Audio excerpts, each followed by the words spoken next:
Good morning friends, welcome to step study centre by Mukul sir.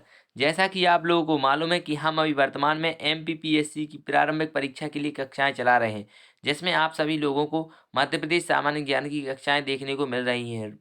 और इसमें इसके पहले हम आपको मध्य प्रदेश के पठारों के बारे में चर्चा करा चुके हैं, भौतिक प्रदेश के बारे में बता चुके हैं। आज हम मध्य प्रदेश के जो प्रमुख पठार हैं, उनसे निकलने वाली नदियाँ, उनसे कौन कौन से जिले उनमें शामिल हैं तथा उनका जो विभिन्न प्रकार का भौतिक पहलू है, उन सब के बारे में अध्ययन करेंगे। ठीक ना। तो अब सबसे पहले हम देख लेते हैं आज का मोटिवेशनल कोटेज। तो क्या है मोटिवेशनल कोटेज? हम जो जानते हैं वो बूंद के बराबर है। क्या लिखा है? हम जो जानते हैं वो बूंद के बराबर है और जो नहीं जानते वो महासागर के समान है। अर्थात हमारे कहने का मतलब या इनके कहने 2 मिनट, यहाँ इनका कहने का मतलब ये है कि आप जो जान रहे हो, जैसे कि आज अभी आपने ये पढ़ लिया, तो ये आपके लिए काय के बराबर है? बूंद के बराबर है। लेकिन आपको जो नहीं मालूम ना, जो आपने जैसे आज ये लेक्चर नहीं देखा जिसने, उसके लिए तो ये महासागर के बराबर है। लेकिन अगर आपने देख लिया है और इसमें से क्वेश्चन आएगा तो आपके लिए तो बूंद के बराबर है, और जिसने नहीं देखा उसके लिए तो महासागर है। वो तो कहेगा पता नहीं कहाँ से क्वेश्चन आ गया, और उसको अब तुम्हें मालूम है कि यहाँ से क्वेश्चन आया था तो तुमने तो पढ़ लिया, लेकिन वो बेचारा परेशान रहा, कहाँ से आ गया क्वेश्चन, कहाँ से आ गया। तो यही है कहने का मतलब कि बस आपके ऊपर है कि आप उसको बूंद बनाना चाहते हैं कि महासागर बनाना चाहते हैं। ठीक ना। तो हम लेक्चर की तरफ बढ़ रहे हैं आज। सबसे पहले आता है मध्य भारत का पठार। तो यह दक्षिण में मालवा के पठार। सबसे पहले क्वेश्चन यही आ सकता है कि इसके दक्षिण में कौन सा पठार है। तो आपको यहाँ शायद मैप दिखा दूँ हम, 2 मिनट। हाँ, ये है मैप, देख लीजिए, ये है मैप। क्वेश्चन आया है मध्य भारत का पठार, पूछा गया आपको कि मध्य भारत का पठार कहाँ है। तो ये दिख रहा है आपको, मध्य भारत का पठार देखने को मिल रहा होगा। दिख रहा है मध्य भारत का पठार। तो ये मध्य भारत का पठार आपको यहाँ देखने को मिल रहा होगा। हाँ, आ गए मध्य भारत का पठार। यह उत्तर में यमुना की मैदान, क्या उत्तर में, यहाँ इसके उत्तर में क्या है? यमुना का मैदान है। और पूर्व में बुंदेलखंड की पठारी भूमि से घिरा हुआ है। इसका चित्र साधारण झाल, इसका जो ढाल है ना वो कैसा है? उत्तर से पूर्व की ओर देखने को मिल जाता है। और इस क्षेत्र में दोमट मिट्टी से ढके हुआ है। कैसा? दोमट मिट्टी से। जलद, जलद मानते हो, जल से पाई जाने वाली मिट्टी है। और मध्य प्रदेश के भिंड, मुरैना, शिवपुरी, ग्वालियर, गुना, मंदसौर जिले इसी के अंतर्गत आते हैं। ठीक ना, इसको ध्यान में रख सकते हैं आप। इस क्षेत्र की प्रमुख नदियां हैं चंबल और काली सिंध और पार्वती। 3 नदियां कौन कौन सी? चंबल, काली सिंध और पार्वती इसकी नदियां हैं। यहाँ 75 सेंटीमीटर से कम वर्षा होती है। ये तो आता नहीं है क्वेश्चन, लेकिन ये भी ध्यान रखना कौन कौन सी नदियाँ यहाँ से गुजरती हैं। तो चंबल, काली सिंध और पार्वती नदियाँ मध्य भारत के पठार से गुजरती हैं। ठीक ना। इसके दक्षिण में मालवा का पठार, उत्तर में यमुना का मैदान और पूर्व में बुंदेलखंड का भूमि देखने को मिलती है। अब आते हैं बुंदेलखंड के पठार। पठार पर क्या है? बुंदेलखंड का पठार क्या क्या है, इसमें महत्वपूर्ण पहलू हैं। तो मध्य भारत के पठार की पूर्व में और रीवा पन्ना के पठार के उत्तर में स्थित बुंदेलखंड का पठार कहते हैं। कौन कौन से? इसके पूर्व में क्या है? मध्य भारत के पूर्व में है, और रीवा पन्ना के पठार के उत्तर में स्थित है बुंदेलखंड का पठार, जिसे कहाँ कहाँ देखने को मिल जाएगा आपको? छतरपुर, पन्ना, टीकमगढ़, दतिया। ये मध्य प्रदेश के 4 जिले हैं। कौन कौन से? छतरपुर, पन्ना, टीकमगढ़, दतिया। और इसके बाद आता है यूपी के झांसी, ललितपुर, जालौन और बांदा जिलों में आपको ये बुंदेलखंड का पठार देखने को मिल जाएगा। इसकी उत्तरी सीमा का निर्माण यमुना नदी के द्वारा हुआ है। कैसे हुआ है? यमुना नदी के द्वारा हुआ है। यह पठार ऊपर उठा हुआ है। इस क्षेत्र की मिट्टी काली लाल दोमट है। कैसी है इसकी मिट्टी? काली लाल दोमट।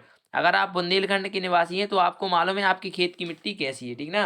अब आते हैं चंबल की सहायक नदी बेतवा, धसान, कैन नदियां इसी क्षेत्र की प्रमुख नदियां हैं। कौन कौन सी हैं? बेतवा, धसान, कैन इसी क्षेत्र की प्रमुख नदियां हैं। अब आते हैं तीसरे नंबर पर, मालवा के पठार पर। तो मालवा का पठार है मध्य प्रदेश के पश्चिमी भाग में लावा मिट्टी से निर्मित एक विस्तृत पठार फैला हुआ है। ऐसे ही पठार को मालवा का पठार के नाम से जाना जाता है। इसे ऐसे ही नहीं, ये तो है ही, ये तो कहने का है कि ऐसे ही पठार, लेकिन ये है ही मालवा का पठार, इसको जाना ही जाएगा। ऐसे तो है नहीं कि आप हिमालय पर्वत को कोई और पर्वत कह दो, माउंट मैकिनले पर्वत कह दो, या फिर और किलिमंजारो पर्वत कह दो, उसको क्या कहोगे? माउंट एवरेस्ट कहोगे ना। तो ऐसे ये है। इस पठार का प्रारंभ नर्मदा घाटी के उत्तर में विंध्याचल श्रेणी में आता है। कैसा आता है? उत्तर में विंध्याचल श्रेणी में आता है। यह पूर्व से गुना, मंदसौर से लेकर सागर तक फैला हुआ है। कहाँ से? पूर्व से गुना, मंदसौर से लेकर सागर तक देखने को मिल जाएगा। और मध्य उच्च प्रदेश का यह दक्षिणी पश्चिमी भाग है जिसे चंबल बेतवा और उसकी सहायक नदियों द्वारा जल निकास मिलता है। क्या मिलता है? चंबल बेतवा और उसकी सहायक नदियों द्वारा जल निकास मिलता है। इसके अंतर्गत रीवा पन्ना, इसके अंतर्गत क्या आता है? रीवा दमोह पन्ना के पठार तथा भांडेर के मूल मूल और तथा पन्ना पर्वतीय श्रेणियां देखने को मिल जाएंगी। मंदसौर, उज्जैन, धार, रतलाम, झाबुआ, सीहोर, राजगढ़, भोपाल, गुना, विदिशा आदि जिले इसके अंतर्गत आते हैं। यहाँ से चंबल, छपरा, कालीसिंध, पार्वती, बेतवा क्षेत्र की प्रमुख नदियाँ निकलती हैं। कौन कौन सी? चंबल, छपरा, कालीसिंध, पार्वती, बेतवा क्षेत्र की प्रमुख नदियाँ यहाँ से निकलती हैं। अब आता है रीवा पन्ना का पठार क्या है? तो मालवा के पठार के उत्तर पूर्व में रीवा पन्ना का पठार देखने को मिलता है। कहाँ मिलता है रीवा पन्ना का पठार? मालवा के उत्तर पूर्व में। दिख रहा है आपको?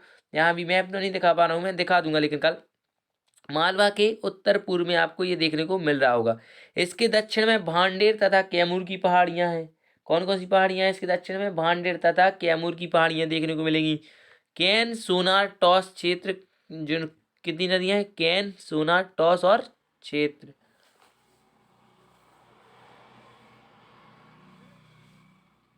कैन, सोनार, टॉस क्षेत्र की नदियां कहाँ देखने को मिलेंगी आपको? रीवा पन्ना के पठार में। और चचाई और केकटू जलप्रपात, क्वेश्चन आपको सीधा बनेगा, चचाई और केकटू जलप्रपात किस नदी पर बना हुआ है या कौन से पठार में है? तो अब नदी तो आप बता देंगे अभी ढूंढ कर, मुझे तो मालूम है, आप बताइए क्या है। तो मैं आपको ये बता देता हूँ कि ये किस पठार में है। तो रीवा पन्ना के पठार में आपको चचाई और केकटू जलप्रपात देखने को मिल जाएंगे। अब आते हैं नर्मदा सोन घाटी या नर्मदा सोन नदी क्या है, ठीक ना? आपको सबसे पहले मालूम हो चाहिए। आपको क्वेश्चन आता है मध्य प्रदेश की अमरकंटक से निम्नलिखित में से कौन सी नदी निकलती है? तो नर्मदा नहीं आएगा तो कौन सी आएगी? सोन नदी निकलेगी। कौन सी नदी निकलेगी? सोन नदी। अब आता है प्रदेश की पूर्वी तथा पश्चिमी भाग में नर्मदा तथा सोन नदी देखने को मिल जाएगी। और सोन नदी की सकरी गाड़ियों के मध्य, गाड़ियों नहीं है यहाँ, गलियों के मध्य भाग नर्मदा सोन नदी घाटी कहलाता है, ठीक है ना? नर्मदा की घाटी जबलपुर, नरसिंहपुर, होशंगाबाद, रायसेन तथा पूर्वी पश्चिमी निमाड़ जिलों में पड़ती है, जबकि ऊपरी बेसन मंडला जिले व अथवा कल के पठार पर पड़ता है। कल जानते हो? मैकल का पठार अभी पढ़ाया था, मैकल श्रेणी, उसके पठार में पड़ता है। नर्मदा की घाटी में प्रमुख दक्कन ट्रैप नामक चट्टानें मिलती हैं। क्या मिलती हैं? प्रमुख दक्कन ट्रैप नामक चट्टानें देखने को मिल जाएंगी। यहाँ काली मिट्टी, गहरी काली मिट्टी भी मिलती है। क्या मिलती है? गहरी काली मिट्टी भी मिलती है। यहाँ पर रानी अवंती सागर परियोजना बरगी जबलपुर में स्थित है। आपको क्वेश्चन आ सकता है बरगी परियोजना कौन सी नदी पर बंधी हुई है? तो सबसे पहले आ जाएगा नर्मदा नदी पर बंधी हुई है। कहाँ? बरगी नामक स्थान पर। कहाँ पर है ये? जबलपुर में, ठीक ना? ध्यान रखिए। अब आता है सतपुड़ा मैकल की श्रेणियाँ। दक्षिणी मध्य प्रदेश में पश्चिमी सीमा के पूर्व में सतपुड़ा की श्रेणी तथा मैकल का पठार स्थित है। क्या क्या है? सतपुड़ा की श्रेणी तथा मैकल का पठार स्थित है। यह नर्मदा तथा ताप्ती नदियों के समय तथा विचलन की श्रेणियों की समानांतर है। कैसा है? यह नर्मदा तथा ताप्ती नदियों के मध्य विचलन की श्रेणियों की समानांतर है। महाद्वीप की श्रेणी के अधिकतम ऊंची है। महाद्वीप की श्रेणी जो है, महादेव है इधर, क्या है? महादेव, महाद्वीप नहीं है। महादेव की श्रेणी अधिकतम ऊंची है, जहां धूपगढ़ की ऊंचाई कितनी देखने को मिलती है? आपको ये क्वेश्चन आ जाता है, इसको ध्यान रखना। कितनी है? 1350 मीटर है। इसकी पूर्वी भाग को असीरगढ़ तथा पश्चिमी भाग को अकरानी तथा बड़वानी की श्रेणियां के नाम से जाना जाता है। नर्मदा के उत्तर में बाघ तथा मथवार की श्रेणियां हैं। क्या है? नर्मदा के उत्तर में बाघ तथा मथवार की श्रेणियां आपको देखने को मिल जाएंगी। और बड़वानी के पश्चिम में नर्मदा में की लंबी तथा सकरी कंदराएं हैं। क्या है? पश्चिम में नर्मदा की लंबी तथा सकरी कंदराएं हैं। अब आता है बघेलखंड का पठार क्या है? तो मध्य प्रदेश के पूर्वी भाग में सोन नदी एवं पूर्व तथा सोन घाटी के दक्षिण का चित्र बघेलखंड का पठार कहलाता है। गोंडवाना शैल समूह इस प्रदेश की भौगोलिक विशेषता है। क्या है? गोंडवाना शैल समूह इस प्रदेश की भौगोलिक विशेषता है। क्षेत्र से हंसदी कौन सी नदी निकलती है? हंसदी, सोन एवं इसकी सहायक नदियां निकलती। कहाँ से? बघेलखंड के पठार से कौन कौन सी निकलती हैं? हंसदी, सोन तथा इसकी सहायक नदियां निकलती हैं। अब आपको इसमें देखना है कि सोन महानदी के जल विभाजक बघेलखंड के ऊंचे पठार हैं। क्या है? सोन तथा महानदी के जल विभाजक जल द्विभाजक, जानते हो द्विभाजक का मतलब होता है दो भागों में बांटने वाला, बघेलखंड के ऊंचे पठार हैं, ठीक ना। और इनकी सहायक नदियों के कटाव के द्वारा सिंगरौली बेसन, सुहागपुर बेसन, हमदूर रामपुर बेसन बनाया गया है। क्या क्या बनाया गया है? सुहागपुर बेसन, हमदूर बेसन, रामपुर बेसन बनाया गया है। बेसन जानते हो? बेसन नहीं अंदर बेसन है, बेसन होता है। सिंगरौली बेसन, सुहागपुर बेसन, हमदूर रामपुर बेसन यहाँ बनाया गया है। और मध्य में देवगढ़ का पठार जिसकी अधिकतम ऊंचाई 1020 मीटर है। पूर्व में छोटा नागपुर का पठार जमीर पठार है। क्या है? पूर्व में छोटा नागपुर का पठार का भाग जमीर पठार देखने को मिल जाएगा। तो जहाँ पुनः इसकी ऊंचाई इतनी ही मिलती है, ठीक ना। तो आपको जितने भी हमने पठार डिस्कस कराए हैं, एक बार हम इसको मैप में दिखा देते हैं आपको सारे पठार।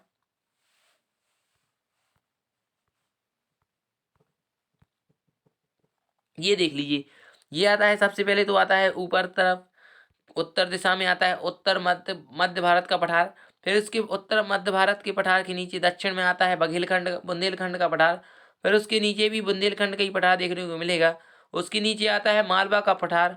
उसके नीचे आता है बुंदेलखंड के पठार के नीचे रीवा पन्ना का पठार। उसके नीचे आता है बघेलखंड का पठार। उसके नीचे जो एक मालवा का पठार के दक्षिण में और रीवा पन्ना के पठार के दक्षिण में और उत्तर ये क्या कहलाता है बघेलखंड के पठार के पश्चिम में आपको नर्मदा घाटी देखने को मिल जाएगी। और सतपुड़ा मैकल श्रेणी कहाँ देखने को मिलेगी? सबसे मध्य प्रदेश के दक्षिणी भाग में, ठीक ना। बस ये आपको मैप देख लेना है। यहाँ देखिए आप, यहाँ मैप में दिख रहा होगा रीवा पन्ना का पठार, बुंदेलखंड का पठार, बघेलखंड का पठार, मालवा का पठार, बघेलखंड का पठार, सतपुड़ा पर्वत श्रेणी, सोन नदी, ये विभिन्न प्रकार के पठार हैं आपको देखने को मिल गए होंगे, ठीक ना। कोई भी डाउट हो तो आप हमसे पूछ सकते हैं।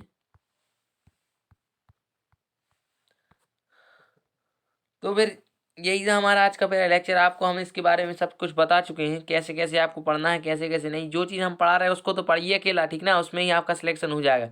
तो thanks for watching my YouTube channel step study centre by Mukul sir. आपको अगर हमारा लेक्चर अगर अच्छा लगता है तो आप इसको सब्सक्राइब करिए, शेयर कर दीजिए और लाइक कर दीजिए। तो मिलते हैं फिर नेक्स्ट लेक्चर में। Thanks for watching my YouTube channel step study centre by Mukul sir. Jai Hind.